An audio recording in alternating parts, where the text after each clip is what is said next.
আসসালামু আলাইকুম, শুভ সকাল বন্ধুরা, কেমন আছেন? সুজি খেতে কে কে ভালোবাসেন? সাধারণভাবে আমি সুজির রান্নাটা একটু দেখাইতেছি আপনাদেরকে, একদম সহজ উপকরণে ঘরোয়া যেগুলো আছে এগুলাই। দুধ পাউডার দিলাম, তরল দুধ দিছি, চিনি দিছি, লবণ দিছি। চাইলে আপনারা দুধ পাউডার দিয়ে তৈরি করতে পারেন, কোরা নারিকেল থাকলে দিবেন, না দিলেও নাই। এগুলাকে ভালো করে ধুয়ে লবণ দিলাম, চিনি দিলাম, তরল দুধ দিলাম, আর পরিমাণ মতো পানি দিলেন, যদি না দিলেও নাই, তরল দুধ দিয়ে হয়। ভালোভাবে এগুলোকে চুলায় জাল দিয়ে নিলেন, একদম ঘন ঘন নাড়বেন। তেজপাতা, দারচিনি, এলাচিও দিছি, এটা গ্রানের জন্য, এটা অপশনাল, না দিলেও নাই, দিলে ভালো আর কি।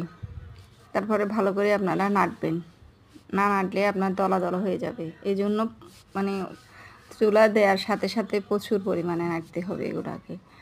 তারপরে ঘন হয়ে উতরায় উঠলে আপনার সুজি রান্নাটা হয়ে গেল, একদম সহজ এটা। তো ভালো থাকবেন, আল্লাহ হাফেজ।